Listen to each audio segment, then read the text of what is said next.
नमस्कार. वसंत व्याख्यानमालेच्या 146व्या ज्ञानसत्रात बांगलादेश निर्मितीबद्दल 2 कार्यक्रम करणार असं आम्ही घोषित केलेलं होतं.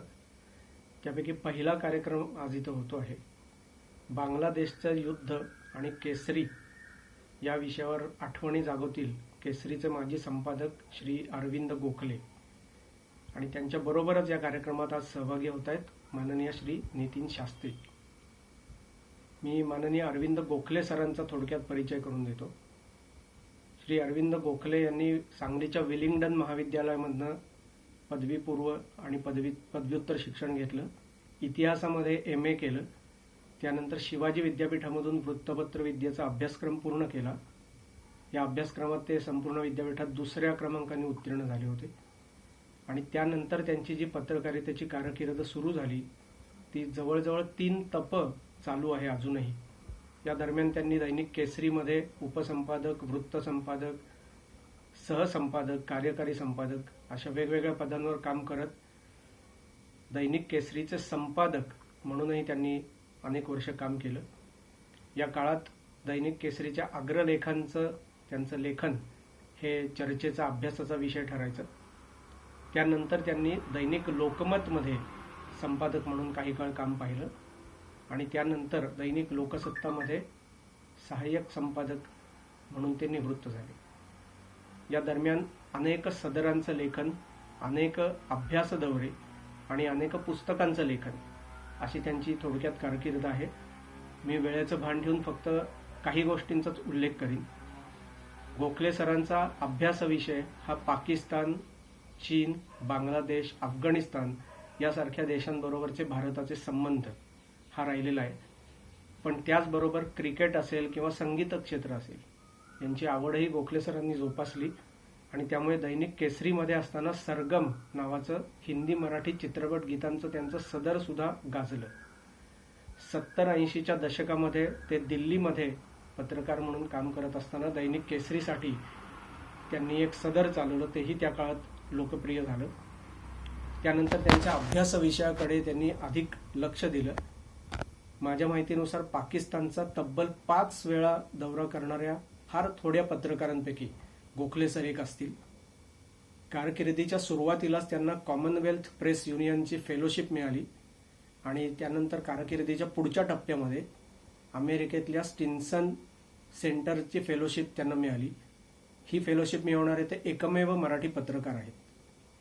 या प्रदीर्घ कारकिर्दीमध्ये त्यांनी अमेरिका, इंग्लंड यांचा दौरा तर केलाच, पण त्याशिवाय जर्मनी, फ्रान्स सारख्या युरोपीय देशांनाही भेटी दिल्या. श्रीलंका, नेपाळ, पाकिस्तान यासारख्या भारताच्या शेजाऱ्यांनाही त्यांनी भेटी दिल्या.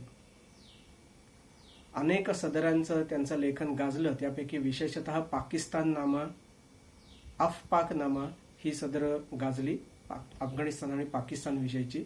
आणि याच अभ्यास विषयांवर अनेक पुस्तकांचं लेखन त्यांनी केलं. मी फक्त वानगी दाखल काही गोष्टींचा उल्लेख करतो.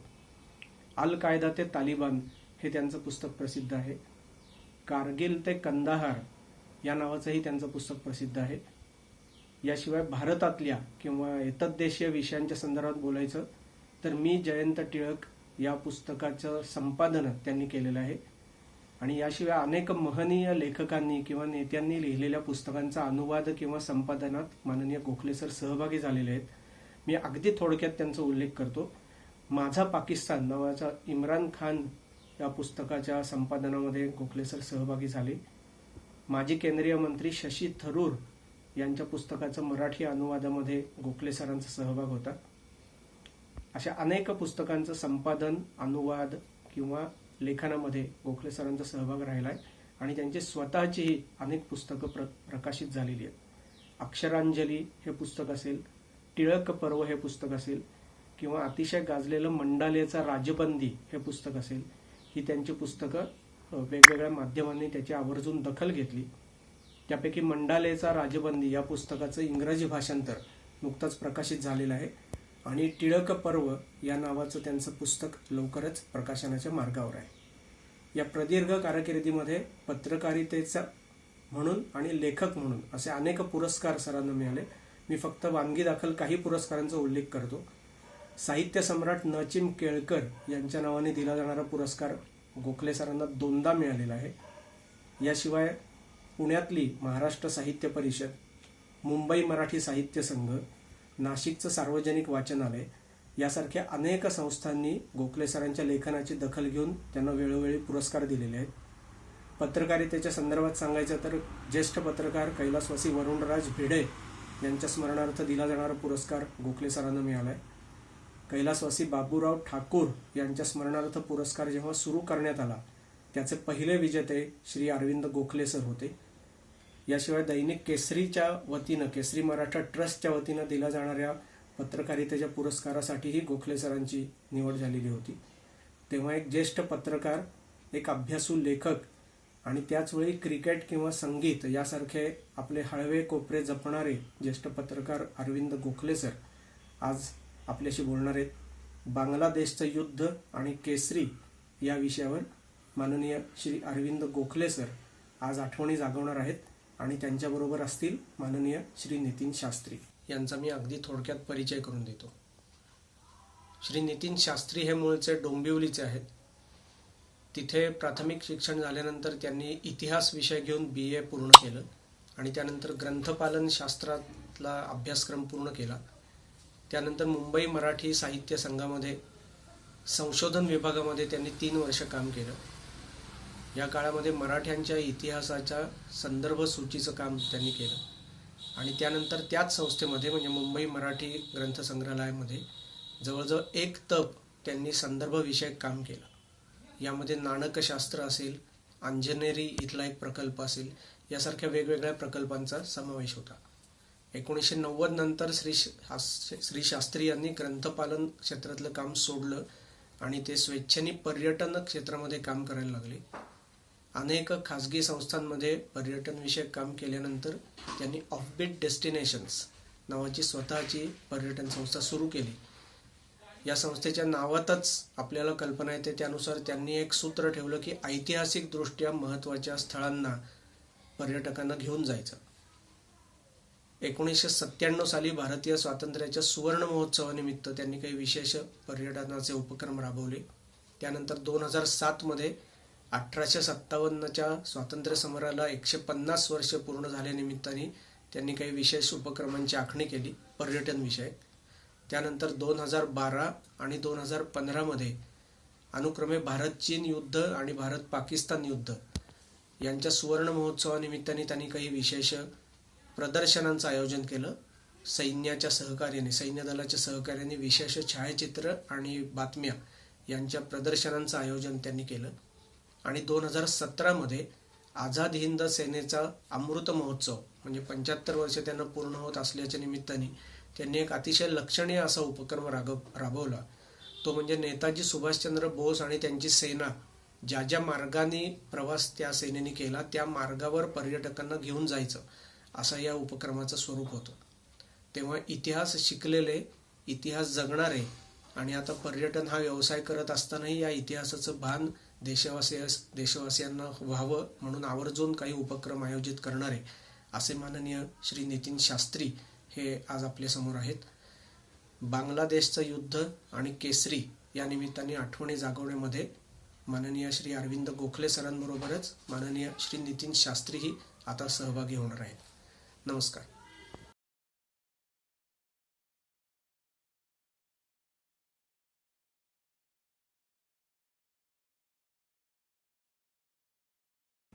नमस्कार, मी अरविंद गोखले. नमस्कार, मी नितीन शास्त्री. गोखले सर आपल्या सगळ्यांना टिळक चरित्रकार आणि एक साक्षेपी संपादक म्हणून आपल्याला माहिती आहेत. केसरीमध्ये त्यांची कारकीर्द जवळपास 32 वर्षाची झालेली आहे. आज बांगलादेश युद्धाला ज्या वेळेला 50 वर्ष पूर्ण होत आहेत त्यावेळेला त्यांची ही मुलाखत घेण्याचं सौभाग्य मला इथे मिळालेलं आहे. ते या कारणासाठी की गोखले सर त्यावेळेला केसरीमध्ये वार्ताहर म्हणून काम करत होते आणि त्यांनी हा सगळा काळ अनुभवलेला आहे. आपल्यापैकी अनेक जण याच्याबद्दल फक्त ऐकून आहेत आणि म्हणून बांगलादेश युद्धाला ज्या वेळेला 50 वर्ष होत आहेत, सुवर्ण महोत्सव ज्या वेळेला होतो आहे त्यावेळेला केसरी वर्तमानपत्रानं 50 वर्षापूर्वी जी अजोड कामगिरी केलेली आहे, भारतीय जनमत या युद्धासाठी तयार करायचं, ही एक अजोड कामगिरी केसरी वर्तमानपत्रानं केलेली आहे. आणि त्याच्यासाठी आम्ही ह्या वर्तमानपत्रात त्यावेळेला काय वातावरण होतं, कोण लेखक होते, कोण वार्ताहर कसे कसे कुठे कुठे जात होते, याचा थोडासा धांडोळा घेण्याचा या मुलाखतीतून आम्ही प्रयत्न करतो आहे. 1971चं भारत आणि पाकिस्तान यांच्यामधलं हे तिसरं युद्ध होतं आणि या युद्धामुळं पाकिस्तानचं विभाजन झालं आणि बांगलादेशची त्याच्यातून निर्मिती झाली. पूर्वी ज्या भागाला पूर्व पाकिस्तान असं म्हटलं जायचं, तो भाग पाकिस्तानपासून स्वतंत्र झाला आणि भारतानं बांगलादेश हे नवीन राष्ट्र जन्माला घातलं आणि जगाच्या समोर आणलं. मला त्या संपूर्ण घडामोडींच्याबद्दल सरांशी तिथून आम्ही सुरुवात करणार आहोत की हे नेमकं कसं होत गेलं.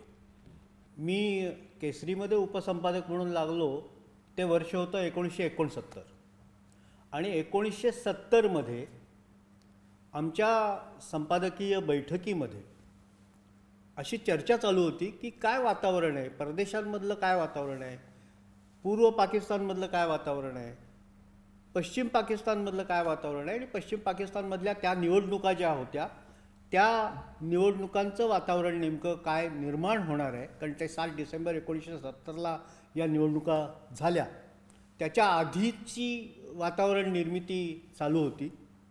आणि एक दिवस असा आला की आमची संपादकीय बैठक ही मंगळवारी त्यावेळेला असायची आणि जयंतराव टिळक हे ज्यांना आम्ही दादा म्हणायचो, ते सर्व आमच्या उपसंपादक आणि वार्ताहरांना, आमचे वृत्तसंपादक चंद्रकांत घोरपडे पण त्या बैठकीला हजर होते, आणि त्यांनी प्रश्न केला की पाकिस्तानची वार्तापत्र कोण लिहील. आता मला येऊन जेमतेम वर्ष झाला असेल नसेल आणि हा प्रश्न होता, त्यावेळेला मी आपला बिचकत हात वर केला आणि म्हटलं मी लिहायला तयार आहे. ते म्हणाले तू लिहिणार? म्हटलं हो, माझी तयारी आहे, त्यानिमित्तानं माझा अभ्यास होईल. तर ते म्हणाले माझ्या संपादकांच्या टेबलावरती पाकिस्तान टाइम्स आणि डॉनचे अंक आहेत, ते अंक तू घेऊन जा आणि पहिलं वार्तापत्र तू लिहून मला आणून दाखव आणि मग आपण ठरवूया की काय करायचं ते. ते पहिलं वार्तापत्र मी त्यांना दाखवलं आणि ते म्हणाले ठीक आहे, काय हरकत नाही, तू लिहायला लाग आणि सुरुवात कर. सलग 8 वर्ष मी पाकिस्तानची वार्तापत्र ही केसरीमध्ये लिहिली. सांगायचा मुद्दा असा की त्यानिमित्तानं माझा अभ्यास झाला. म्हणजे पाकिस्तान हा विषय आज मी सहजात बोलू शकतो याचं कारणच मूलतः हे आहे की या पाठीमागं जो अभ्यास असतो तो अभ्यास मला करायची संधी मिळाली आणि त्याचं श्रेय हे संपूर्णपणाने जयंतराव टिळक यांना आहे. आता सांगायचा मुद्दा असा की थोडंसं आपण मागे जाऊन पाहूया. बांगलादेश म्हणजे पूर्व पाकिस्तान आणि पश्चिम पाकिस्तान कशी निर्मिती झाली वगैरे या खोलात जायचं काही कारण नाही आहे. पण पाकिस्तानचे गव्हर्नर जनरल म्हणून ज्या वेळेला तुमचे मोहम्मद अली जिना हे ढाक्यामध्ये गेले 48 साली, 24 मार्च 1948 रोजी त्यांचं पहिलं भाषण हे कर्झन हॉलमध्ये झालं. लक्षात घ्या, त्या कर्झन हॉल त्याला नाव दिलेलं आहे. त्या पूर्व पाकिस्तानमध्ये त्यावेळचा जो हॉल होता त्याला कर्झन हॉल म्हणून नाव दिलं गेलं. याची थोडी पार्श्वभूमी लक्षात घ्या की 1905मध्ये बंगालची फाळणी करणाऱ्या माणसाचं नाव त्या हॉलला दिलं गेलेलं होतं आणि तिथं त्यांचं पहिलं भाषण झालं. त्यावेळेला त्यांनी असं सांगितलं की काही नाही, नथिंग डुईंग, पाकिस्तानची राजभाषा ही उर्दूच असेल, बंगाली नाही किंवा अन्य कोणतीही भाषा नाही, ती उर्दू असेल, हे त्यांनी सांगितलं. आणि तिथून असंतोषाला सुरुवात झाली. म्हणजे 1948 साली ही सुरुवात झाली होती. आता एक यातलं आणखीन एक चांगलं उदाहरण देतो. माझ्याकडे केसरीमध्येच प्रसिद्ध झालेला राम मनोहर लोहियांचा लेख आहे. हा लेख हा पुनर्मुद्रित आहे. 1950 साली त्यांनी लिहिलेल्या लेखाचं हे पुनर्मुद्रण आहे. 50 साली लिहिलेल्या लेखामध्ये ते असं म्हणतात, पूर्व बंगाल स्वतंत्र देश म्हणूनच नांदेल. त्यावेळी तो पूर्व बंगाल होता, अजूनही पूर्व पाकिस्तान व्हायचा होता. तो 1955 मध्ये झाला. थोडंसं मी तुम्हाला परत मागे घेऊन जातो.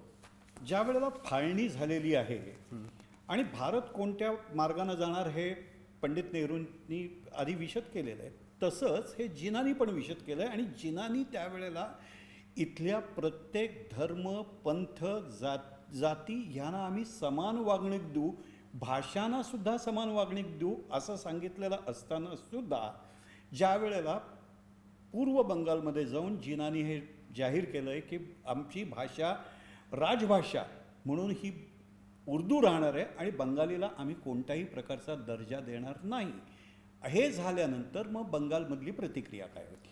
बंगालमधली प्रतिक्रिया सरळ सरळ अशी झाली की तिथल्या विद्यार्थी वर्गामध्ये तो असंतोष माजायला लागला. आणि हा विद्यार्थी वर्ग हा तरुण वर्ग होता, त्या काळचा तरुण वर्ग होता. तो म्हणाला की हे कोण आम्हाला सांगणार आहे की आमची भाषा काय असायला पाहिजे, आमची राजभाषा काय असायला पाहिजे, हे सांगणारे कोण? हे पूर्व बंगालमधले त्यावेळचे तरुण वर्ग हा सांगत होता की आमची भाषा ही बंगालीच असेल. आणि ते खरं या बांगलादेशाचं खरं कारण आहे. तुम्ही 48 साली जेव्हा बघता आणि 48 ते 70 या कालखंडामध्ये जेव्हा तुम्ही जाऊन येता तेव्हा असं लक्षात येतं की हा असंतोष कायमचाच तिथं होता. तेच नेमकं लोहियांनी ती या लेखामध्ये म्हटलेलं आहे की हे केव्हा ना केव्हा तरी होणारच आहे. आणि तो पूर्व बंगाल म्हणजेच तेव्हाचा 55 नंतरचा पूर्व पाकिस्तान हा केव्हा ना केव्हा तरी बांगलादेश बनणार आहे, हे त्यांनी त्यावेळेला सांगून ठेवलं होतं. थोडं परत बांगलादेश ह्या याच्याकडे जाण्याच्या अगोदर ज्या वेळेला आपण पाकिस्तान, भारत यांची नावं घेतो त्यावेळेला अमेरिका आणि रशिया या दोन बड्या राष्ट्रांची नावं स्वाभाविकपणे त्या याच्यात येतात की ह्या संपूर्ण खेळातले दोन मोठे खेळाडू आहेत. त्यावेळेला शीतयुद्ध हे अतिशय फार मोठ्या प्रमाणावरती चाललेलं होतं.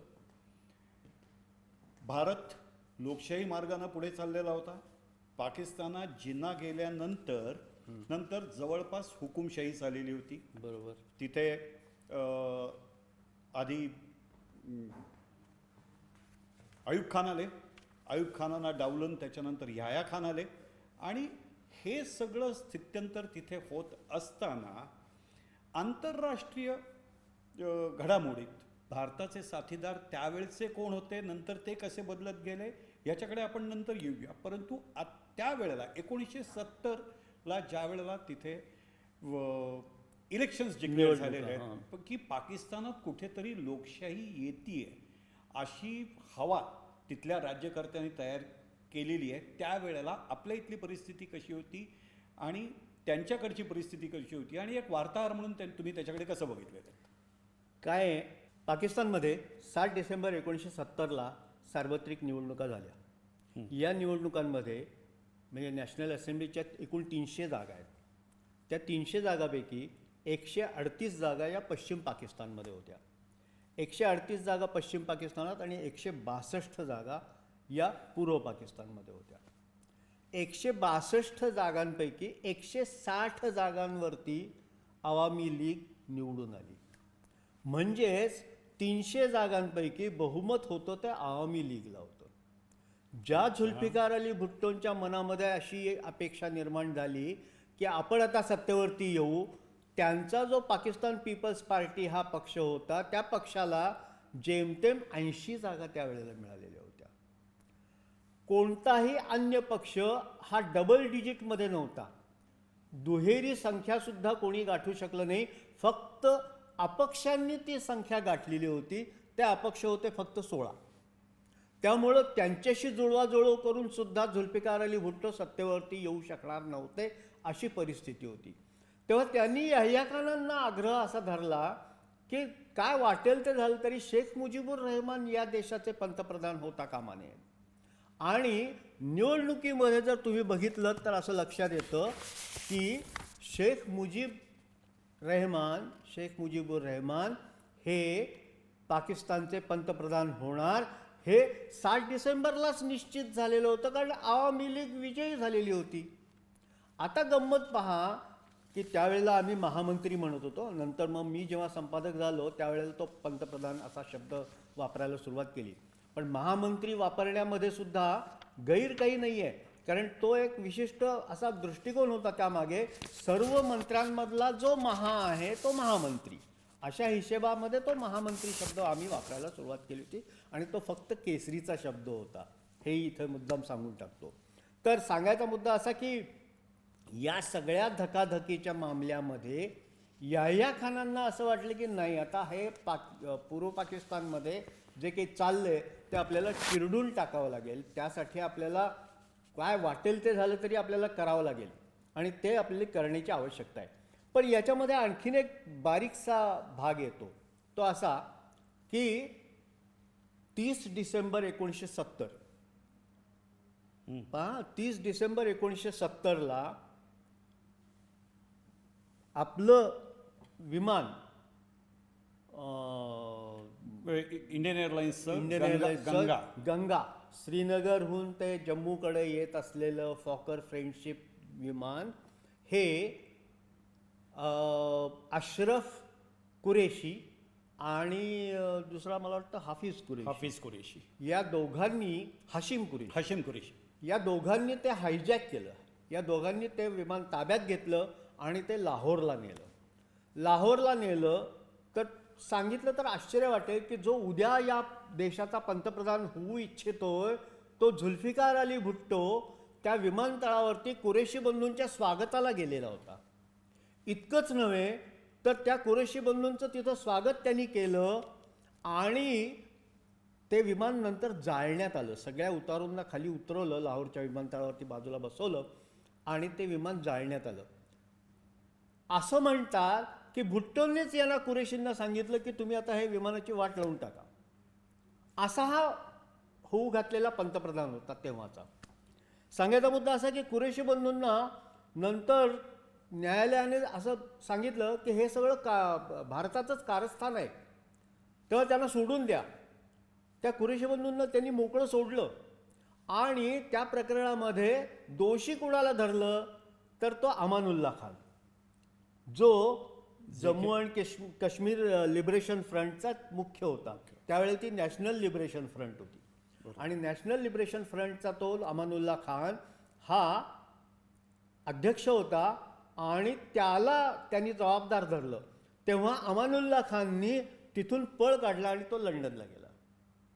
त्यानंतर मला तो एकदा भेटला होता बरं का, ते नंतर एकदा केव्हा तरी सांगणार आहे, तो कसा भेटला हेही सांगणार आहे. पण ह्या विमान अपहरणाच्या बद्दलच ज्या वेळेला आपण बोलतोय, थोडक्यात हा कंदाहार पार्ट 1 होता बरोबर झालेला. बरोबर आहे.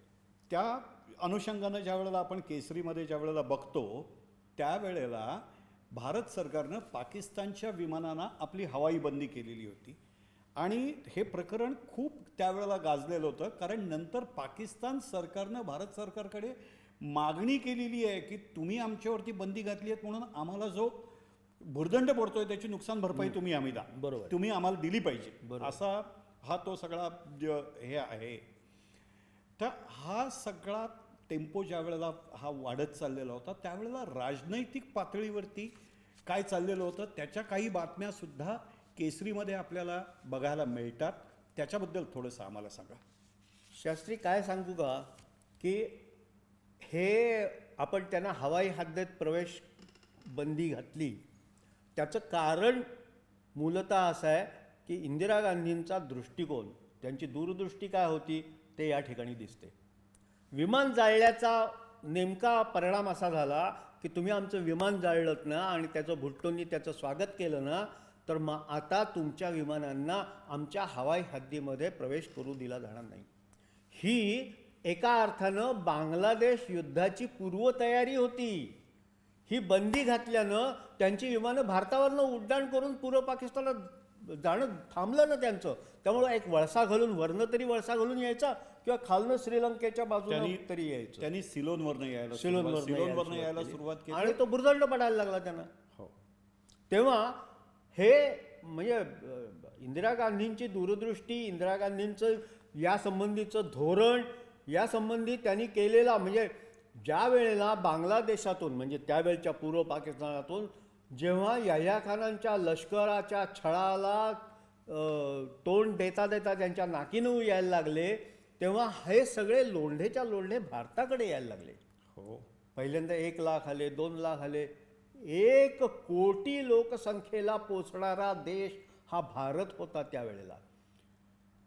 हो, त्यावेळेला फार मोठ्या प्रमाणावरती आपल्याकडे निर्वासित आले, हे होतंच.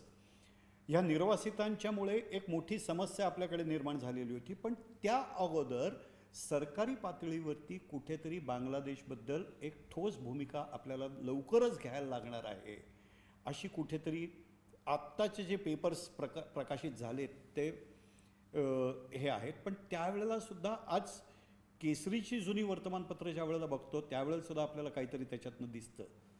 तर तसं तुम्ही काही त्यावेळेला बघितलं होतं का? कारण आता शुभी सूदचं जे जनरल माणेकशॉंचं अधिकृत चरित्र म्हणून हे जातं, त्याच्यात त्यांनी लिहिलेलं आहे की इंदिरा गांधींनी मंत्रिमंडळाच्या बैठकीत जनरल माणेकशॉंना बोलावलं आणि त्या ह्याच्यात त्यांना सांगण्यात आलं की तुम्ही युद्ध करा, आणि त्यांनी वेळ मागून घेतला आणि त्याच्यानंतर आपण युद्धाच्या तयारीला लागलो.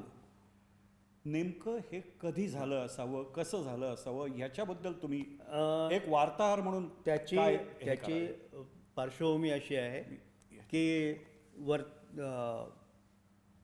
कॅबिनेट मीटिंग चालू होती, केंद्रीय मंत्रिमंडळाची बैठक चालू होती, आणि त्यावेळेला त्यांनी जनरल मॅनेकशॉंना बोलवून घेतलं आणि विचारलं की पूर्व पाकिस्तानात सध्या काय चाललंय, पूर्व पाकिस्तानात सध्या काय चाललंय. तेव्हा ते म्हणाले, अहो असंतोष आहे, लष्कराने तिथल्या जनतेला हैराण करून सोडलेलं आहे, मग तुम्ही काय करणार आहात, हा दुसरा प्रश्न होता. मग तुम्ही काय करणार आहात या प्रश्नामध्ये त्याचं उत्तरही सामावलेलं होतं. माणेकशॉंच्या लक्षात आलं की हे आपल्याला ही सूचना आहे की तुम्ही काय करणार, नाहीतर पूर्व पाकिस्तानामध्ये याह्या खानांचं सैनिक छळतंय आणि तुम्ही काय करणार आहात या प्रश्नाशी काही संबंध नाही तसा बघितलं तर वरवर पाहता. पण तसं नव्हतं. इथे त्यांना ते इंडिकेशन देण्यात आलं होतं की आता केव्हा ना केव्हा तरी तुम्हाला त्याचा बदला घ्यावा लागेल आणि काहीतरी हस्तक्षेप करावा लागेल. पुण्यामध्ये NDAच्या पासिंग आऊट परेडच्या वेळेला जेव्हा माणेकशॉ आले होते तेव्हा त्यांनी केलेलं विधान असं आहे की युद्ध हे केवळ जिंकण्यासाठी असतं, युद्ध हे हारण्यासाठी कधीच असत नाही. आणि ही पासिंग आउट परेड कधीची झालेली आहे? ही 1970 मधली आहे. 1970 ही 13 डिसेंबर 1970ची बातमी आहे. म्हणजे 12 डिसेंबरला पासिंग आउट परेड झालेली आहे. आणि बांगलादेशचा विजय दिन हा 16 डिसेंबर 1971 आहे. म्हणजे बरोबर एक वर्ष आधी. हा हो. याची ही तयारी काहीतरी सुरू झालेली आहे.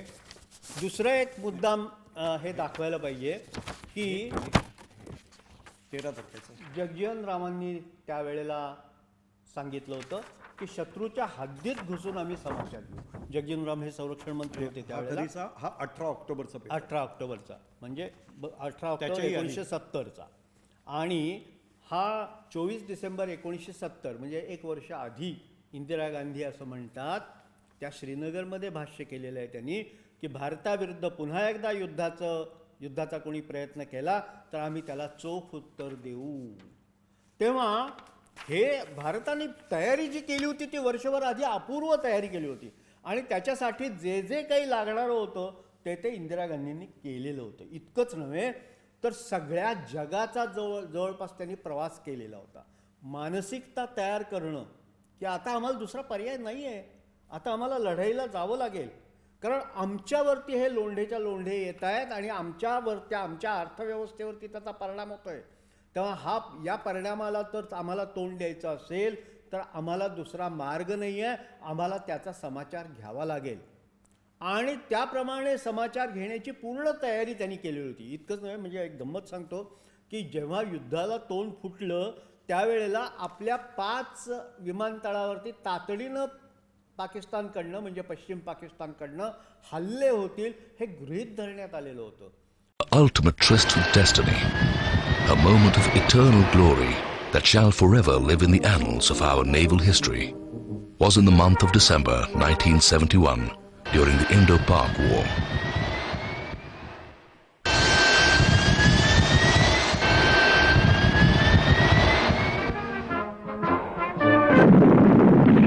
In the evening of 3rd December 1971, Pakistan launched an unprecedented and unprovoked attack on the airfields of India.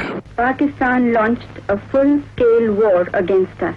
The Pakistan Air Force suddenly struck at our airfields in Amritsar, Pathankot, Srinagar, Avantipur, Uttarlai, Jodhpur, Ambala and Agra. Bharat केवल भूमि, पहाड़ और नदी नहीं, भारत केवल 6 लाख गांव व नगर नहीं, भारत उसकी 55 करोड़ संतान ही नहीं, भारत एक भावना है. आणि ते 5ही विमानतळ रिकामे केलेले होते. या आणि हल्ले करा, हल्ले होणार, हल्ले झाले आणि मग त्याच्या बदल्यासाठी आपण तयार झालो. हे सगळं चित्र आपल्याला केसरीच्या या सगळ्या अंकांमधून आपल्याला पाहायला मिळतं.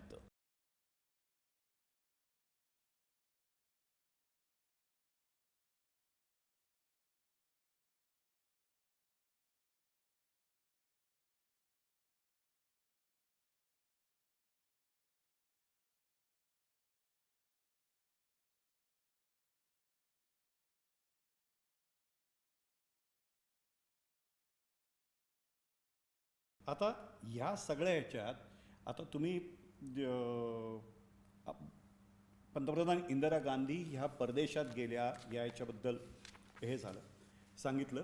मला थोडंसं अमेरिका आणि भारत ह्याच्याकडे वळायचं आहे की कारण हेनरी किसिंजर आणि रिचर्ड निक्सन ही दुक्कल जी होती, ह्या दुकलीचा भारतद्वेष किंवा इंदिरा गांधींच्याबद्दलचा हेटाळणीचा जो एक त्यांचा सूर होता किंवा ह्या आपल्या शत्रू पक्षातल्या आहेत म्हणजे रशियाच्या बाजूच्या त्या झुकलेल्या आहेत. बरोबर आहे. आणि म्हणून त्यांनी जो भारत विरोधी जो स्टान्स घेतलेला होता हा त्याच्यात कसा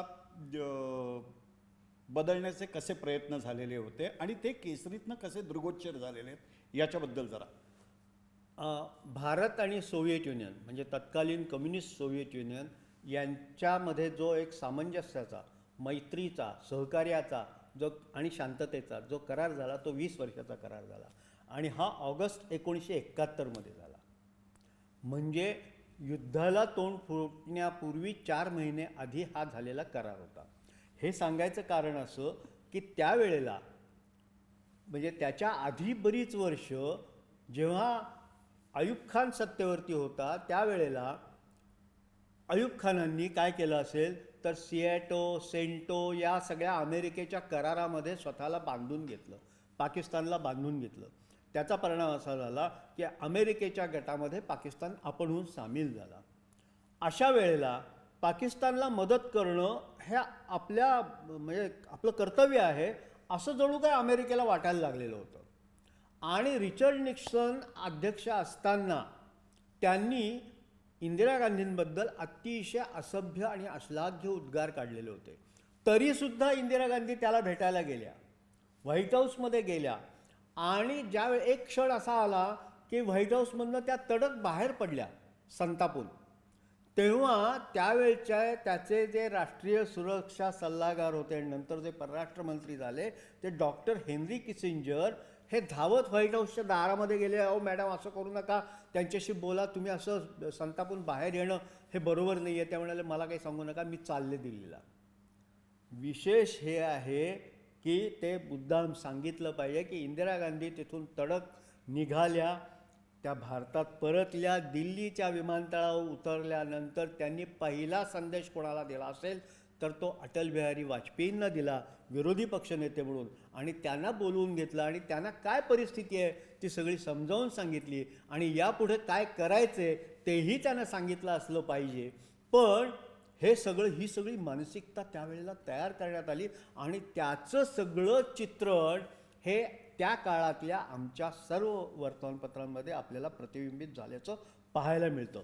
आमच्याकडे लिहिणारे कोण कोण होते, तर लंडनहून प. ग. पेंडसे लिहित असत, दिल्लीहून कैलास नारायण शर्मा आणि जगदीश प्रसाद चतुर्वेदी हे दोघंही अगदी आतल्या गोटाशी संबंधित असलेले आमचे अस्सल वार्ताहर होते.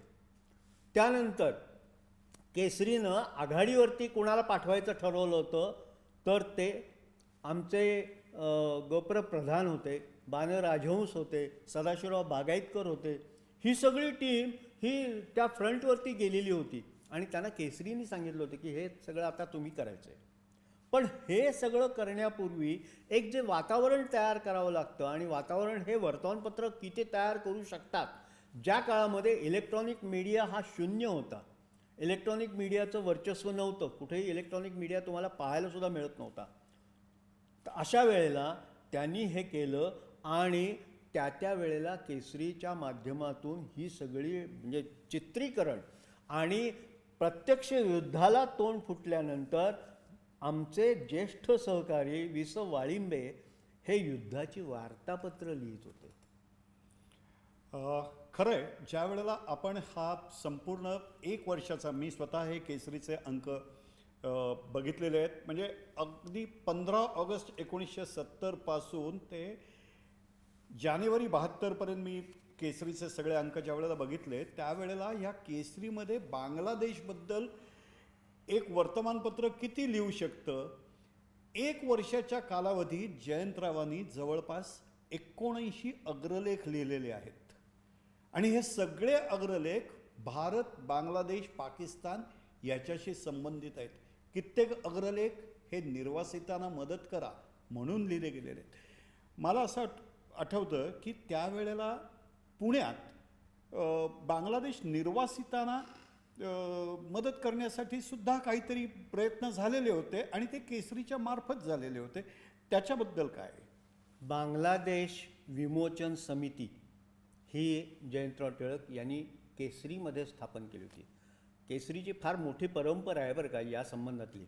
एक संयुक्त महाराष्ट्र समितीचा लढा होता. त्यावेळेला केसरी हे मध्यवर्ती ठिकाण होतं की जिथे केसरीतून हे मदत केली जायची.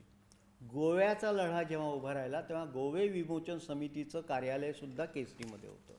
तसं बांगलादेश विमोचन मदत निधी उभारण्यात आला आणि हा मदत निधी हा केसरीच्या माध्यमातून उभा राहिला आणि त्याच्या म्हणजे हे नुसतं निधी उभारणं आणि निधीचं वाटप करणं हे एवढंच काम नव्हतं.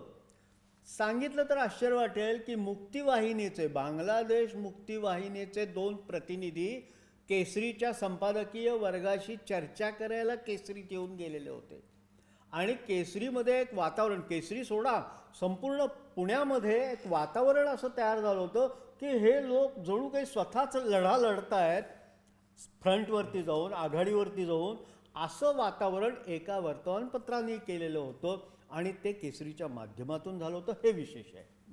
याचा तुम्ही जे सांगितलं की आमचे वार्ताहर वेगवेगळ्या आघाडींच्यावरती गेले. आता दरागोळ्यांसारखा माणूस त्रिपुरावरनं आणि आगरताळ्यावरनं तुम्हाला काही लेख लिहून पाठवतोय. हे ज्या वेळेला वेगवेगळे लेख ह्या इथं येत होते, बातम्या इथे येत होत्या, त्यावेळेला इथल्या स्थानिक जनसमुदायात काय वातावरण होतं? साधारणतः एक युद्ध सुरू झालं की एक भयाचं वातावरण थोडंसं पसरतं. आज कोरोनामुळे तर सगळे रस्ते सुनसान झालेले आहेत. एक अज्ञात शत्रूशी आपण लढतोय. त्यावेळेला तर शत्रू आपल्याला माहिती आहे, ह्याच्याशी आपल्याला लढायचं आहे आणि ह्याला तयार करण्यासाठी एक वर्तमानपत्र एक भूमिका घेऊन उभं राहिलं आहे. त्याचा तुमच्यावरती आर्थिक परिणाम किती झालेला होता? आर्थिक परिणाम हा एक वेगळा भाग आहे, परंतु या ठिकाणी एक लक्षात घेतलं पाहिजे की वातावरण जे प्रचंड असं निर्माण झालेलं होतं त्याचा केसरीच्या खपावरती प्रचंड परिणाम झालेला होता. केसरीचा खप हा त्या काळात उच्चांकी पातळीवरती जाऊन पोहोचलेला होता. तो किती? तर आम्हाला व्यवस्थापकांच्या सहीनं एक चौकट प्रसिद्ध करावी लागली होती की अलीकडं युद्धाचे जे वातावरण निर्माण झालेलं आहे ते वातावरण लक्षात घेता पुण्यामध्ये आमची म्हणजे पुरवठा यंत्रणा जी आहे ती कदाचित कोलमडण्याची शक्यता आहे अशा परिस्थितीमध्ये वाचकांनी आम्हाला सहकार्य करावं. ज्यांना अंक मिळत नसेल त्यांनी केसरी कार्यालयात येऊन अंक घेऊन गेलात तरी हरकत नाही. पण हे वातावरण झालं होतं याचं कारण केसरीमध्ये म्हणजे अग्रलेखापासून ते येणाऱ्या अगदी छोट्या छोट्या बातम्यांपर्यंत सर्व तऱ्हेचं वातावरण तयार करणं हा जो भाग होता तो भाग हा जयंतरावांमुळं शक्य झाला. जयंतरावांनी याच्यामध्ये जे काही प्रयत्न केलेले होते आणि ते तर म्हणजे ते जणू काही अंगात युद्ध संचारावं ना तसं युद्ध संचारलेलं होतं. आणि हे मला वर्षभर ते आधी सांगत होते की असं काहीतरी घडणार आहे तेव्हा आता तयारीला लागा. ह्याच्यात ज्या वेळेला केसरीच्या परिवारात ज्या वेळेला आपण त्यावेळेच्या डोकावून बघतो त्यावेळेला विविध रंगी, विविध अंगी, विविध विचारसरणीचे, विविध सिद्धांताचे मानकरी आपल्याला याच्यात दिसतात.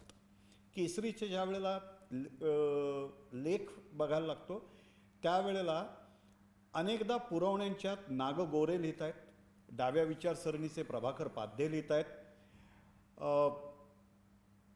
पॉलिटिक्सचे प्राध्यापक असलेले प्राध्यापक द.रा. गोळे लिहित आहेत.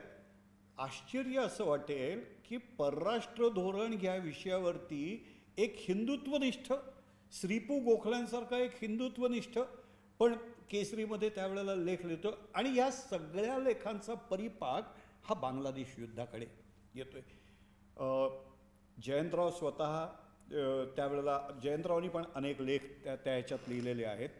मला नेमकं हे लेख आणि हे लेखक जरा यांच्याबद्दल आम्हाला थोडंसं सांगा. कारण आज नाग गोरे, ग.प्र. प्रधान, प्रभाकर पाध्ये ही नावं आम्हाला सगळ्यांनाच माहिती आहेत कारण कोणी ना कोणीतरी त्यांची पुस्तकं वाचलेली आहेत.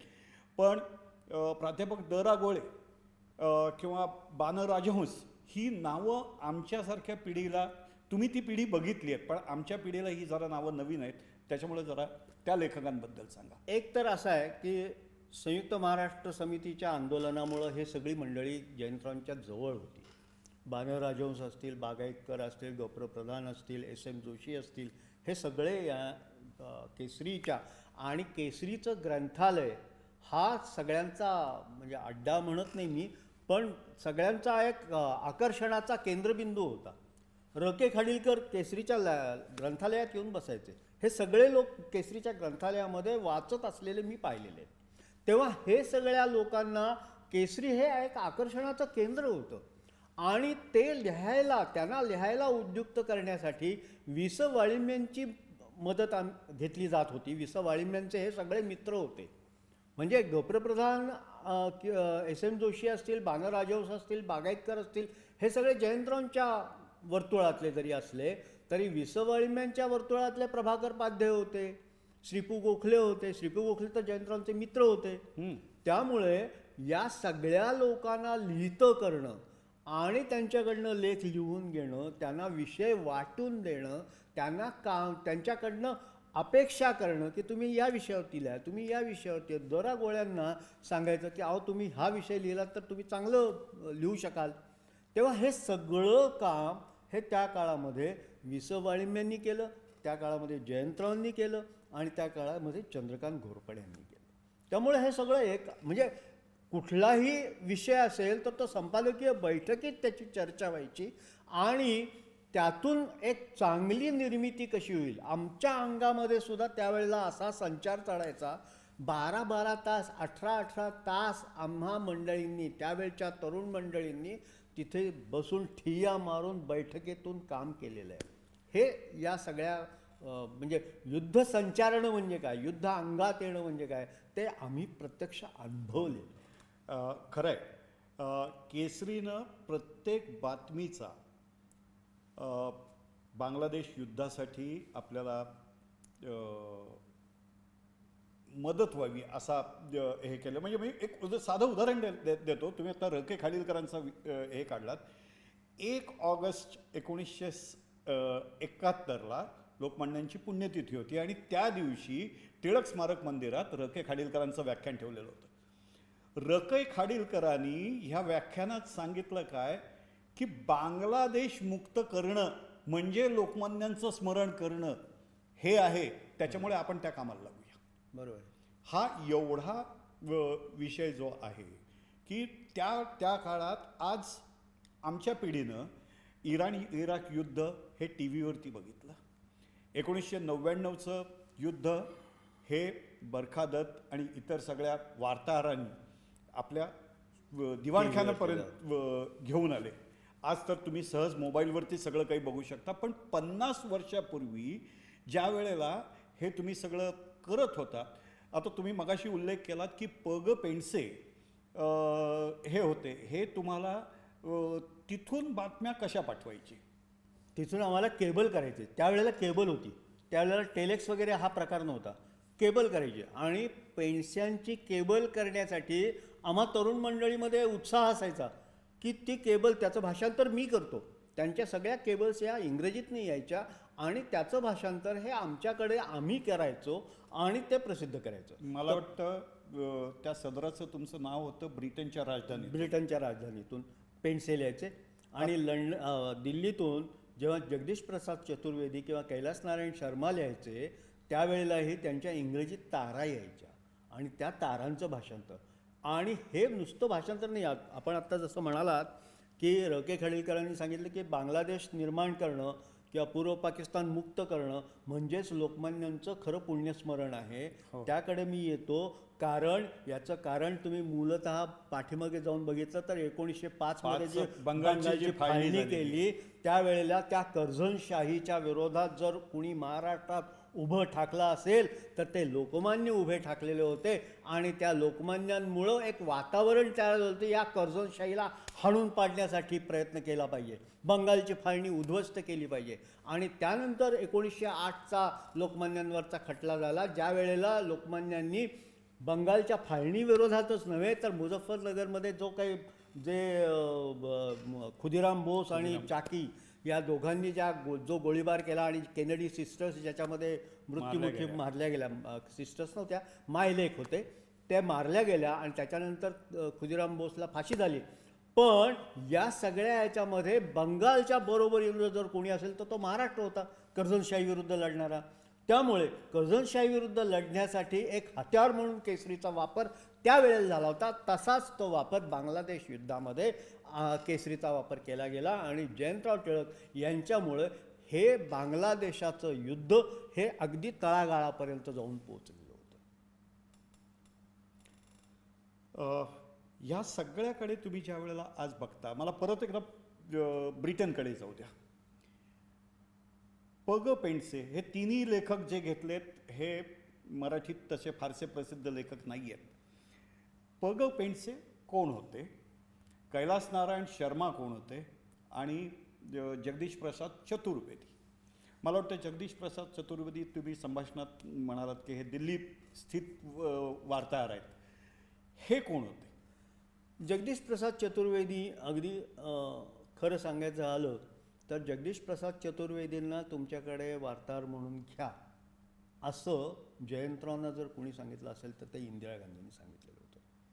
ही आता इतक्या वर्षानंतर म्हणजे 50 वर्षानंतर मी त्याचा गौप्यस्फोट करतो आहे, पण वस्तुस्थिती अशी आहे की जगदीश प्रसाद चतुर्वेदी हे केसरीच्या कुटुंबामध्ये एक घटक म्हणून आले तेव्हा ते इंदिरा गांधींच्या माध्यमातून, म्हणजे इंदिरा गांधी त्यांना ओळखत होत्या, हे चांगले पत्रकार आहेत म्हणून त्यांचा तुम्हाला उपयोग होत असेल तर बघा असं त्यांनी सांगितलं आणि त्याप्रमाणे जगदीश प्रसाद चतुर्वेदींची नियुक्ती झाली. तसंच कैलास नारायण शर्मांची सुद्धा नियुक्ती ही जयंतराव राज्यसभेचे सदस्य असल्यामुळे या सगळ्या वार्ताहरांबरोबर त्यांचा एक रॅपो असायचा, त्यांच्याबरोबर मिळून मिसळून असायचे ते कायम. आणि त्यातून त्यांना लक्षात यायला लागलं की हा माणूस काय, त्याची ताकद काय आहे, त्याच्या लिखाणाची ताकद काय आहे, तो काय करू शकतो, त्याला अंतर्गत माहिती किती आहे, हे त्यांना जोखता आलं आणि म्हणून कैलास नारायण शर्मासारख्या व्यक्तीशी त्या ठिकाणी नियुक्ती करण्यात आली आणि ते आमचे केसरीचे त्यावेळचे प्रतिनिधी होते. पेन्शनची गोष्ट वेगळी आहे. पेन्शनच्या बाबतीमध्ये झालं असं की पग पेंडसे हे लंडनमध्ये कसे गेले तर ते पहिल्यांदा फ्रान्समध्ये गेलेले होते. ते AFPचे प्रतिनिधी होते. AFP वृत्तसंस्थेचे प्रतिनिधी म्हणून फ्रान्समध्ये काम करत होते. ज्या वेळेला दुसऱ्या महायुद्धाचे काही परिणाम म्हणून झाले तेव्हा त्यांना फ्रान्समधनं परत लंडनला यावं लागलं. कारण असं की फ्रान्समध्ये ते एकाच वेळेला AFPचं वार्ताहर म्हणून काम करायचे आणि दुसरीकडे आलेल्या पाहुण्यांना पॅरिस दाखवणं हे त्यांचं काम असायचं. म्हणजे ते सहज उत्साहानं करायचे. त्याला फ्रेंच भाषा उत्तम येत होती, इंग्लिशचा तर काही प्रश्नच नव्हता. मग ते लंडनला आले आणि लंडनला आल्यानंतर त्यावेळेला द.वी. ताम्हनकर हे आमचे केसरीचे प्रतिनिधी होते. द.वी. ताम्हनकर लंडनमधले द.वी. ताम्हनकर हे लंडनचे प्रतिनिधी होते आणि द.वी. ताम्हनकरांनी असं सांगितलं की आता मी वयोमान परतवे, मला आता हे काम करता येईल असं वाटत नाही, तेव्हा तुम्ही पेंडस्यांना घेतलं तर ते चांगलं काम करतील. तेव्हा पेंडसे आमच्याकडे आले आणि केसरीचे वार्ताहर म्हणून काम करायला लागले. बांगलादेश युद्धामध्ये त्यांची वार्तापत्र जर तुम्ही बघितली तर कधीकधी एक दिवसाआडसुद्धा प्रसिद्ध झाली आहेत, कधीकधी रोजसुद्धा प्रसिद्ध झालेली आहेत. ही सगळी वार्तापत्रं ही पेंडसेंनी टेलेक्समधनं पाठवलेली आहेत आणि त्या तारा एवढ्या लांबलचक असायच्या की ज्याचं भाषांतर करण्यासाठी आमच्यामध्ये अहमभूमिका लागायची की मी करतो. हे सगळं त्या वातावरण त्या काळचं होतं म्हणून मुद्दाम मला हे सांगावं असं वाटतं. मला आता परत जयंतराव आणि इंदिरा गांधी यांच्या जरा थोड्याशा जवळीकीबद्दल एक विचारतो.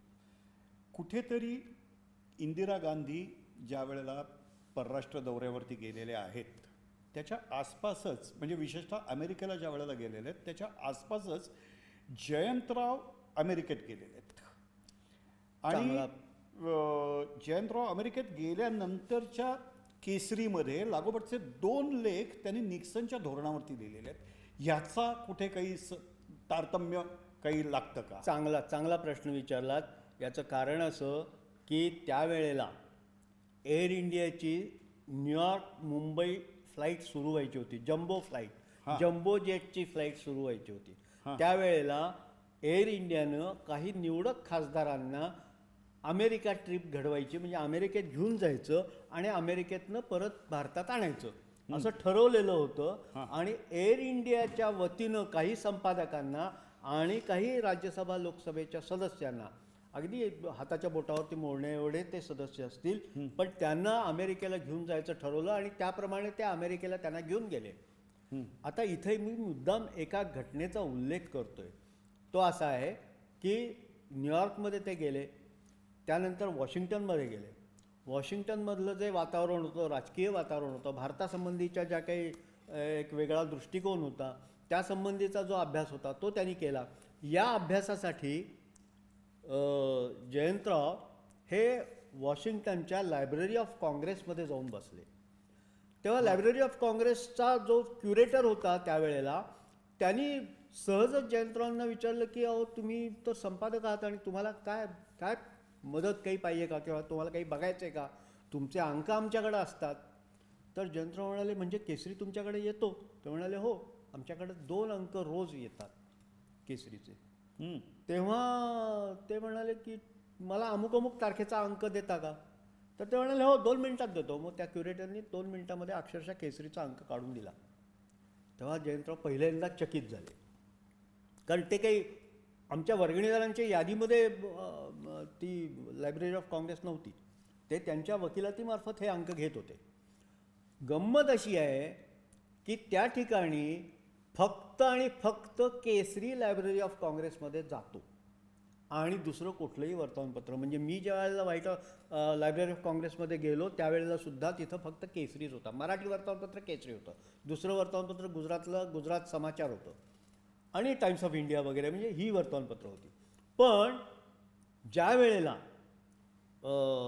हे क्युरेटर सांगत होते त्यावेळेला ते म्हणाले की अहो तुम्हाला एक विचारू का मी? तर त्यांनी विचारलं की काय पाहिजे, काय मदत करू शकतो मी तुम्हाला?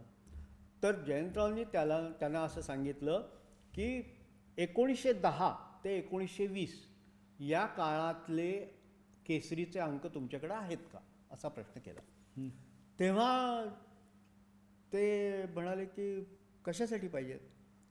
तर त्या वेळेला त्यांनी असं सांगितलं की 500च्या पुरामध्ये आमच्या या पर्टिक्युलर 10 वर्षाच्या अंकांचा लगदा झाला. पाणी ग्रंथालयात शिरलं, बाकीच्या अनेक गोष्टी आम्ही वाचवू शकलो, पण या 10 वर्षातल्या अंकांना आम्हाला वाचवता आलं नाही. त्याचा कागदाचा लगदा झाला आणि आम्हाला ते 10 वर्षातले अंक मिळवता नाकी नऊ येतात, पण आमच्याकडं असे अंक मिळणं अशक्य आहे जवळपास. 1969-70 हे अंक कुठलं मिळणार.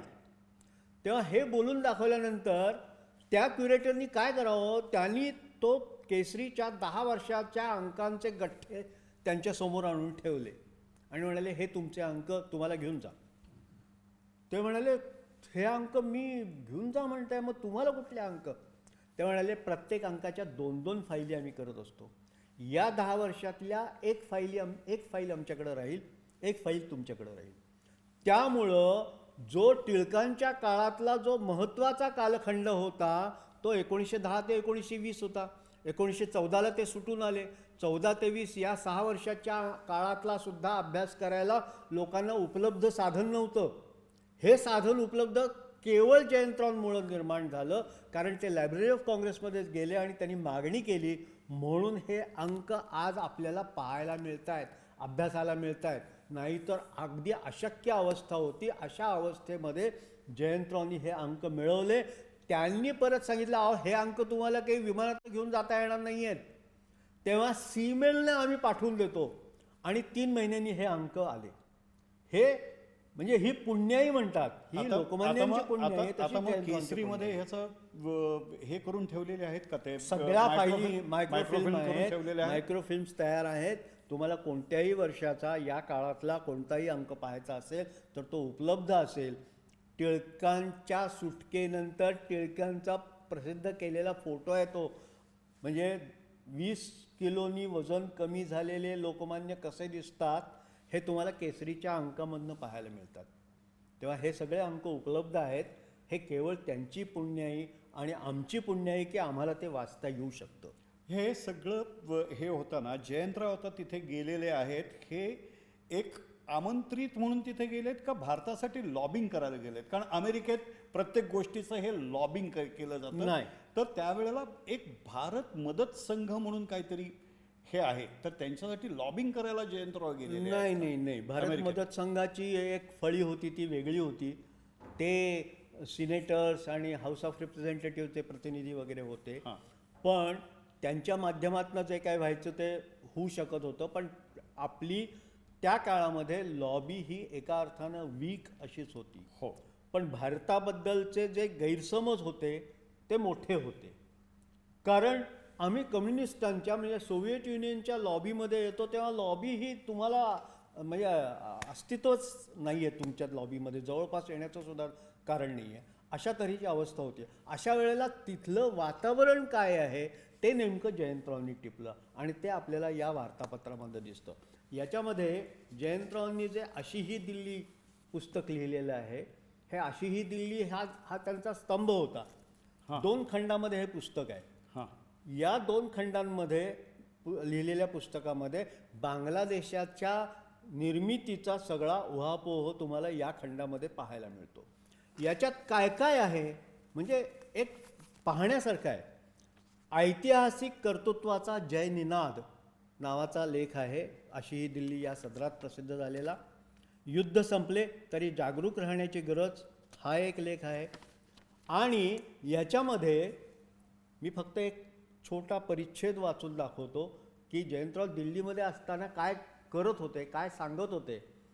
तर त्यांनी लिहिलं आहे, इंदिरा गांधी झिंदाबादच्या जयघोषणेने गेल्या दिनांक 16 रोजी सायंकाळी राजधानी दिल्ली अक्षरशः दुमदुमून गेली.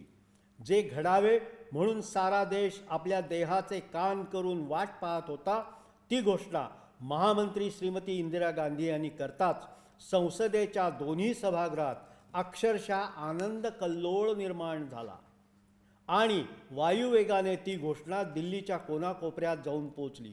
कॅनॉट प्लेसपासून चांदणी चौकापर्यंत मी मुद्दाम जाऊन आलो. सर्वत्र अपूर्व उत्साह ओसंडत होता. हर्षोत्फुल्ल मनाने विजयोत्सव साजरा केला जात होता. गुरुवारी सकाळपासून संसदेच्या मध्यवर्ती सभागृहामध्ये जो तो सदस्य दुसऱ्याला नियाझी शरण आला का हो असं अधीर होऊन विचारत होता. ढाक्यातील पाकिस्तानी प्रतिकार कोसळला आहे हे बुधवारीच कळून चुकलं होतं. परंतु एंटरप्राइज, इथं एंटरप्राइज हे लक्षात ठेवा, एंटरप्राइज या अमेरिकेच्या अणुशक्ती चालित विमानवाहू नौकेचे चितगावच्या रोखाने सुरू झालेले भ्रमण आणि ढाक्यातील पाकिस्तानी सेनानी लेफ्टनंट जनरल A.A.K. नियाझी यांच्या 16 तास बॉम्ब हल्ले थांबवण्याच्या विनंतीला आपले सरसेनानी जनरल माणेकशा यांनी दिलेली मान्यता यामुळे गुरुवारी सकाळी येथे काहीसे चिंताजनक वातावरण निर्माण झाले होते. काही सदस्यांना न राहून त्यांनी संसदेमध्ये तसा प्रश्न विचारला. सरकार योग्य वेळी यासंबंधी निवेदन करील असे संसदीय व्यवहार मंत्री राज बहादूर यांनी सांगितल्यामुळे कुजबूज ओसरली. थोड्या वेळाने इंदिरा गांधी यांची लगबगीने यांचे लोकसभेमध्ये आगमन झाले आणि आपले एक पथक ढाक्यामध्ये 10:30 वाजता पोचले असल्याचे त्यांनी सांगताच टाळ्यांचा गजर झाला. त्यापाठोपाठ नियाझी शरण यायला तयार असल्याची बातमी येऊन पोचली. त्यावेळी संसदेचे नित्याचे कार्य चालू असले तरी त्यात कोणाला फारसा रस नव्हता. नियाझीच्या शरणागतीची अधिकृत घोषणा केव्हा एकदा होते असे सगळ्यांना झाले होते. संसदेच्या दोन्ही सभागृहात कामकाज 4 वाजता थांबवण्यात आले. तेव्हा तर लोकप्रतिनिधींची उत्सुकता शिगेला पोहोचली होती. 5:30 वाजता पुन्हा दोन्ही सभागृहांची बैठक भरणार होती. हा मधला 1.5 तास मध्यवर्ती सभागृहात गटातटाने बसून व्यतीत करण्यात आला. 5:30ला 5 मिनिटे कमी असताना संसद सदस्य सभागृहातील आपापल्या स्थानावर जाऊन बसले. बरोबर 5:30 वाजता इंदिरा गांधींनी लोकसभेत जाहीर केले, लेफ्टनंट जनरल नियाझी शरण आले असून ढाका ही स्वतंत्र बांगलादेशाची स्वतंत्र राजधानी झालेली आहे. हे जयंतरावांचं लेखन. म्हणजे हे 16 डिसेंबर 1971ला काय झालं याचा आखोदेखा हाल हा जयंतरावांनी आपल्यासमोर हे केलेला आहे. पण याच्याही अगोदर ज्या केसरीनं जी जनजागृती केलेली आहे, आपण ज्या वेळेला ह्या बांगलादेश युद्धाकडे बघतो त्यावेळेला बांगलादेश युद्धामध्ये पश्चिम पाकिस्तानच्या सैनिकांनी पूर्व पाकिस्तानात म्हणजे त्यावेळच्या पूर्व पाकिस्तानात जो मार्शल लॉ लावलेला होता त्याचे मार्शल लॉ प्रशासक म्हणून पहिल्यांदा जनरल टिक्का खान होते. या टिक्का खानांना द बुचर ऑफ बलुचिस्तान म्हणून त्यांना ओळखलं जायचं, कारण बलुची टोळ्यांनी बलुचिस्तानमध्ये जो उठाव केलेला होता तो त्याचा बिमोड करण्यासाठी म्हणून जनरल टिक्का खानांना पाठवलेलं होतं. या टिक्का खानांना प्रथम पूर्व पाकिस्तानात पाठवलं गेलं आणि त्याच्यानंतर त्यांना परत बोलावलं आणि त्याच्या जागी A.A.K. नियाझी यांना पाठवलं गेलं. जो A.A.K. नियाझी 16 डिसेंबर 1971ला रेसकोर्सवरती लेफ्टनंट जनरल जगजित सिंग अरोरांना शरण आला तो आहे. मला या पाकिस्तानी मार्शल लॉमध्ये नेमकं काय झालं ह्यानी तुम्ही मगाशी उल्लेख केलात की अनेक जण पळून आले हे आले, पण याच्या व्यतिरिक्त केसरीनं ढाक्यातल्या काही बातम्या दिलेल्या आहेत की सतत ज्या बातम्या येतात की इथे विद्यार्थ्यांना ठार करण्यात आलं, स्त्रियांवर अत्याचार करण्यात आले. नंतरच्या ह्या सगळ्या घटनांच्या बद्दल ज्या वेळेला वाचलं जातं त्यावेळेला हिटलरशाहीमध्ये सुद्धा जेवढे अत्याचार झाले नसतील तेवढे अत्याचार हे पाकिस्तानी पठाण आणि बलूच टोळ्यांनी पूर्व बंगालमध्ये केले आणि त्याच्यामुळे जवळपास तुम्ही मगाशी म्हणालात की 1 कोटी जनता भारताच्या आश्रयाला आली. आता नेमके हे अत्याचार केले हे जे झालं त्याच्याबद्दल जरा मी तुम्हाला तिकडे घेऊन जातोय. नेमके हे झाले कुठे कुठे? पाकिस्तान पूर्व बंगालमधली जी मोठी शहरं आहेत त्याच्यात जेसोर आहे, खुलना आहे, चितगाव आहे, राजेशाही आहे, मैमनसिंग आहे, ढाका आहे. तर ह्या हत्याकांडांच्या बद्दल आणि त्यावेळेला तुम्ही ज्या वेळेला हे लिहित असायचा, ज्या बातम्या तिकडनं यायच्या त्यावेळेला तुमच्या सगळ्या वार्ताहर वर्गाची मनस्थिती कशी असायची? सुरुवातीला जसं मी सांगितलं की 24 मार्च 1948लाच खरं म्हणजे बांगलादेश निर्मितीचे बीज तिथं रोवलं गेलं होतं, जेव्हा मोहम्मद अली जिनाने सांगितलं की उर्दू ही राजभाषा राष्ट्रभाषा ही असेल. पण तारखा लक्षात घ्या. 25 मार्च 1971, 25 मार्चच्या मध्यरात्री पाकिस्तानी सैनिक हे ढाका विद्यापीठाच्या आवारात घुसले. ढाका विद्यापीठाच्या आवारात घुसल्यानंतर त्यांनी पहिल्यांदा काय केलं असेल तर अनेक प्राध्यापकांच्या हत्या सुरू केल्या. त्याच्यामध्ये फिजिक्स विभागाचे प्रमुख असतील, त्याच्यामध्ये वेगवेगळ्या विद्याशाखांचे प्रमुख असतील, त्याच्यामध्ये बंगाली भाषेचे प्रमुख असतील, असे कोणालाही त्यांनी वगळलं नाही. प्रत्येकाच्या घरी जाऊन त्याची हत्या केली. इतकंच नव्हे, हे सगळे मुसलमान होते का हिंदू होते? नाही, हे सगळे मुसलमान होते. की असं नव्हतं की ते हिंदूंना टार्गेट करण्यासाठी होते, असं नाही. ते पुढं मी तिथे येणार आहे की पहिल्यांदा त्यांनी हे सगळं केल्यानंतर थोडक्यात बुद्धिजीवी वर्गावरती इंटेलिजन्शिया जो आहे तो पहिल्यांदा मारायचा, तो खतम करायचा. कारण तो या वर्गाला उठाव करण्यासाठी त्याची मदत होत असते. तो चिथवत असतो, तो सांगत असतो की बंगाली ही आपली राष्ट्रभाषा आहे, बंगाली ही आपलं कल्चर, आपली संस्कृती ही बंगाली आहे, हे सांगणारा जो आहे तो पहिल्यांदा त्याला मारायचं. मग ते कुठं गेले तुम्हाला शास्त्री सांगितलं तर आश्चर्य वाटेल की हे लेडीज हॉस्टेलमध्ये घुसले आणि सगळ्या महिला वर्गाची हत्या, विद्यार्थिनी ज्या होत्या त्या विद्यार्थिनींची हत्या सरसकट गोळ्या घालून मारायला सुरुवात केली. त्या विद्यार्थिनी पळतायत, जीव घेऊन पळतायत, हे मागणं पळतायत आणि त्यांना बंदुकीच्या गोळ्यांनी ठार करतायत. असं नृशंस हत्याकांड हे फक्त हिटलरच्या काळामध्ये झालं होतं. काही प्रमाणामध्ये व्हिएटनाममध्ये आपण पाहिलेलं आहे, पण तसंच किंबहुना त्याच्याही पेक्षा अतिशय नृशंस असं हत्याकांड हे ढाक्यामध्ये झालं. आणि त्यावेळेला त्यांनी म्हणजे तिथे एक जगन्नाथ नावाचा हॉल होता ढाका विद्यापीठामध्ये. जगन्नाथ हॉलमध्ये सगळे हिंदू विद्यार्थी आश्रयाला आलेले होते.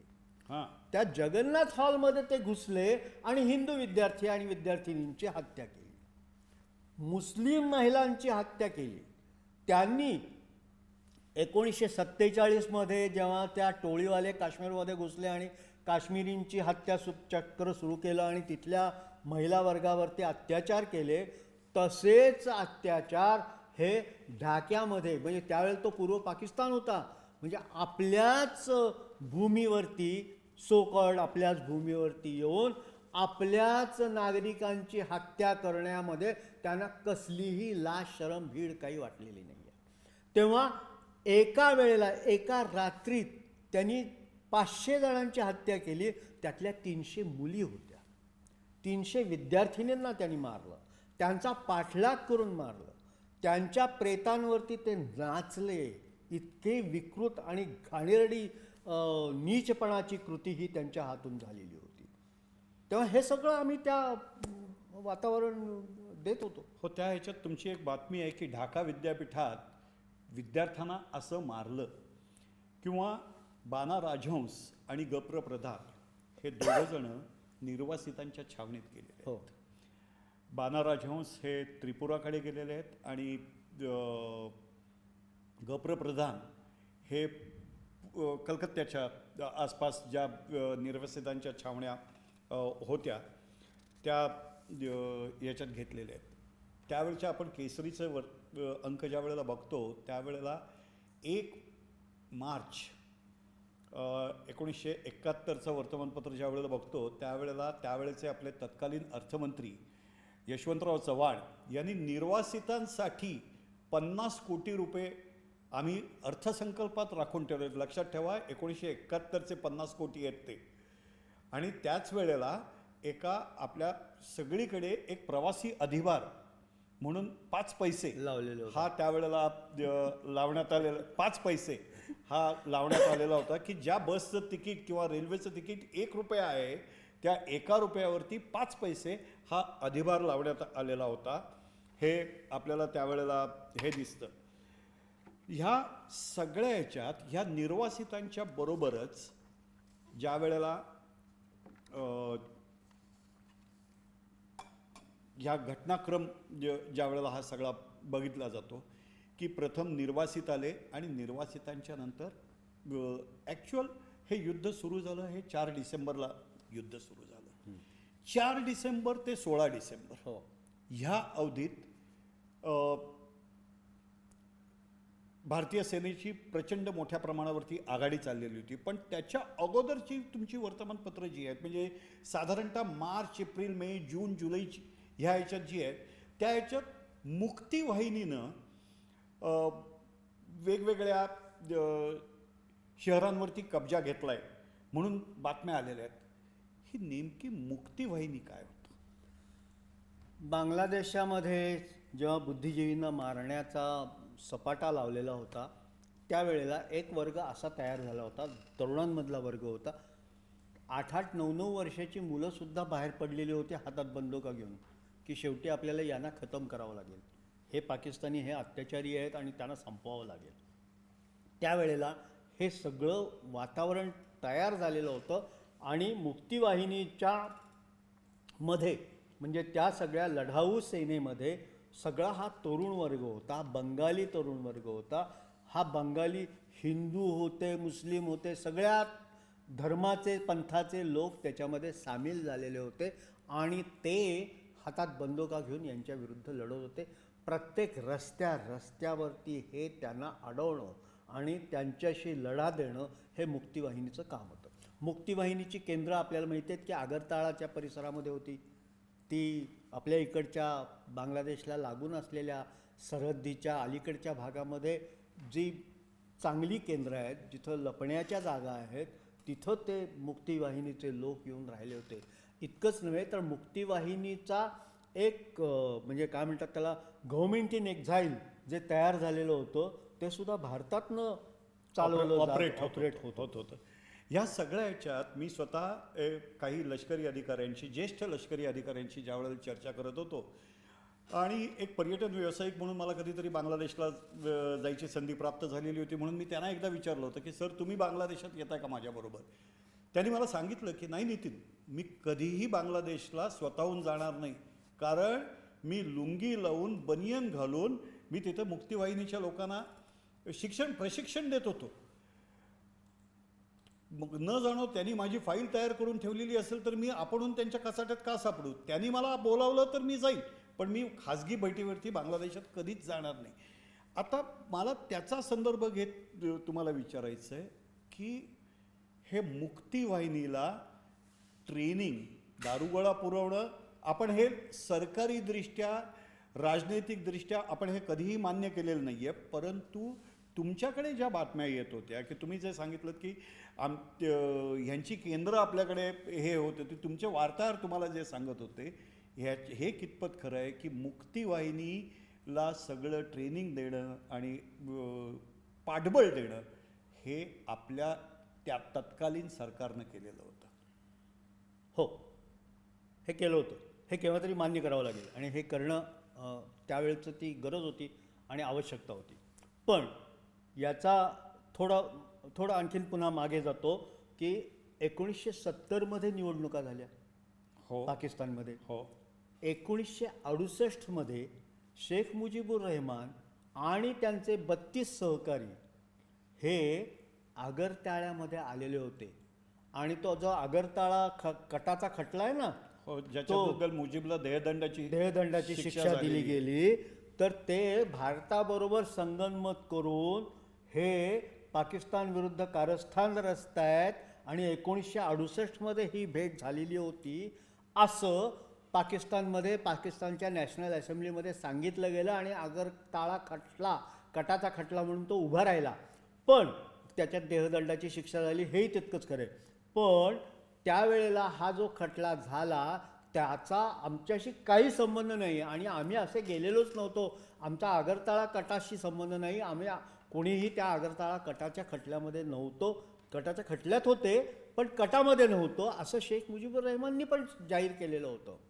पण वस्तुस्थिती कधी मान्य केली गेली तर 2011 बांगलादेशाच्या संसदेमध्ये हे पहिल्यांदा मान्य केलं गेलं की होय, आगरताळामध्ये जाऊन आम्ही म्हणजे त्रिपुराची राजधानी आगरताळ्यामध्ये जाऊन आम्ही म्हणजे आमच्यातल्या काही प्रतिनिधींनी शेख मुजीबुर रहमान यांच्या सकट काही प्रतिनिधींनी गुप्त चर्चा, भारतीय लष्करी अधिकाऱ्यांबरोबर गुप्त चर्चा केलेली होती. हे पहिल्यांदा 2011 मान्य केलं गेलं. तेव्हा आगरताळा कटाचा खटला जो आहे तो कटाचा खटला म्हणजे पाकिस्तान राहिलं असतं, पूर्व पाकिस्तान राहिलं असतं आणि पाकिस्तान आणि पश्चिम पाकिस्तान यांच्यामध्ये कुठेतरी मिलाफ झाला असता त्यावेळेला, तर कदाचित त्याच वेळेला शेख मुजीबुर रहमान यांना संपवलं गेलं असतं. 25 मार्च 1970ला त्या दिवशीची बातमी आहे की शेख मुजीब महामंत्री होणार. जो तुम्ही आत्ता सुरुवातीलाच आम्हाला सगळ्यांना दाखवलं ती वर्तमानपत्र. 26, 27, 28 तारखेची ज्या घडामोडी आहेत, ह्या 26, 27, 28 तारखेला इथे याह्या खान आणि भुत्तो हे दोघंही एका दिवसासाठी ह्याच्यात आलेले आहेत आणि काहीतरी वाटाघाटी चाललेल्या आहेत. त्या वाटाघाटी फिसकटल्या आणि हे दोघं परत गेल्यानंतर नंतर मुजीबना पण ताब्यात घेतलं गेलं आणि मुजीबना आता ह्या वेळेला पहिल्यांदी त्यांचा खटला चालला आहे हा पूर्व बंगालमध्ये चालला आहे. आता दुसरा खटला चालला हा पश्चिम पाकिस्तानात चालला आणि तो लष्करी न्यायालयापुढे चालला आणि तिथे मुजीबना परत एकदा देहदंडाची शिक्षा ठोठावण्यात आलेली आहे. सुदैवानं ती कधी अंमलात आली नाही. पण या सगळ्या ह्याच्यात ज्या वेळेला जे आपण मुक्तीवाहिनीचा पहिला धक्का पाकिस्ताननं पचवला की फार मोठ्या प्रमाणावरती सैनिक आणले आणि पाकिस्तानात हे सैन्य वसलं की नंतर लक्षात आलं की 93,000 सैनिकांनी तर आपल्यापुढे शरणागती पत्करली. त्या सगळ्या ह्याच्यात जयंतरावांचे जे अग्रलेख आहे, त्याच्यातला एक अग्रलेख आहे एक धक्का और दो पाकिस्तान तोड दो, किंवा ज्या वेळेला अमेरिका, ब्रिटन, जर्मनी, फ्रान्स हे सगळे बडी राष्ट्र ज्याच्यात म्हटली जातं त्यांचा दौरा करून आलेल्या इंदिरा गांधींनी ज्या वेळेला आपल्यासमोर परिस्थिती मांडलेली आहे त्यावेळेला कडनं फार अपेक्षा करू नका किंवा अमेरिकेतनं कडनं फार अपेक्षा करू नका म्हणून जी त्यांनी जे काही अग्रलेख लिहिलेले आहेत त्याच्याबद्दल जरा त्याची शीर्षकं किंवा त्याचा एकंदरीत रोख कसा होता याच्याबद्दल जरा थोडंसं सांगा. की याच्यामध्ये बांगलादेश मुक्ती संग्राम सहाय्यक समिती ही स्थापन झाल्यानंतर त्यासंबंधीचं एक जनतेला सर्वसाधारणपणे आवाहन करणारा असा अग्रलेख हा लिहिला गेलेला होता. बांगला निर्वासितांसाठी मदतीची हाक असा एक अग्रलेख होता. मुक्तीसंग्रामास हे सहाय्य द्या असंही सांगितलं होतं. लोक त्या मुक्तीसंग्रामात सहाय्य द्यायचं म्हणजे काय, कपडे लत्त्यांपासून सगळ्या गोष्टी देण्याची आवश्यकता होती त्यांना. तेव्हा ते सगळं केसरीच्या माध्यमातून केलं जात होतं. बांगलादेशाची मदतीसाठी हाक, पूर्व बंगालच्या स्वतंत्र जनतेस मदत करा, मदतीवरतीच त्यांचे 5-6 अग्रलेख आहेत. हो, हां, हे विशेष आहे की तुम्हाला हे असं पाहायला मिळतं की एक वर्तमानपत्र एक मुद्दा घेऊन अनेक फ्रंटवरती लढत कसं राहिलेलं होतं, अनेक आघाड्यांवरती कसं काम करत होतं, ते वर्तमानपत्र काय काम करतं हे आपल्याला या सगळ्या अग्रलेखांमधून दिसतं. तेव्हा याह्याशाही नव्हे ही मगरूरशाही आहे असं सांगितलं जात होतं आणि बांगलादेशासंबंधीचा जो काही एक वेगळा अपसमज होता तोही दूर करण्याचा जास्तीत जास्त प्रयत्न हा मराठी जनतेमध्ये त्यावेळेला जर कोणी केला असेल तर तो केसरीने केला. 50 वर्षापूर्वी या सगळ्या घडामोडींचा साक्षीदार म्हणून लोकमान्यांनी स्थापन केलेला या केसरी या वर्तमानपत्रानं बांगलादेश निर्माण होताना, आपल्या पूर्व सीमेवरती बांगलादेश निर्माण होताना जी काही कामगिरी केली त्याचा आम्ही हा थोडक्यात एक आढावा घ्यायचा प्रयत्न केलेला आहे. केसरी वर्तमानपत्राच्या ग्रंथालयात हे सगळे अंक आजही सुस्थितीत आपल्याला बघायला मिळतात आणि या एका वर्तमानपत्रानं या बांगलादेश युद्धाबद्दल जी कामगिरी केलेली आहे ती केवळ अजोड आहे. कारण का, त्यावेळचे इंग्रजी वर्तमानपत्र ऑगस्ट 1970मध्ये अजूनही इंग्रजी वर्तमानपत्र टाइम्स ऑफ इंडिया आणि इंडियन एक्सप्रेस किंवा नॅशनल हेराल्ड हे इंडिकेट आणि सिंडिकेट ह्याच्या भांडणाच्या सगळ्या न्यूज दाखवत होती. त्यावेळेला केसरीसारखं एक भाषिक वर्तमानपत्र एक आंतरराष्ट्रीय मुद्दा घेऊन सतत 1 वर्ष आपल्यासमोर येतंय. ही कामगिरी खरोखर महान अजोड म्हटली पाहिजे, त्याला शब्दातीतही ही कामगिरी. आणि ही कामगिरी होत असताना आपण तिथे त्याचे एक साक्षीदार होतात. हा चालता बोलता इतिहास आपण हा आमच्यासमोर आज मांडलेला आहे. याच्याबद्दल अजून बोलायला गेलं तर वेळ कमी पडेल, भरपूर आहे. पण कुठेतरी आपल्याला थांबायला लागेल. थांबूया. जय बांगला. धन्यवाद. जय हिंद. धन्यवाद. धन्यवाद.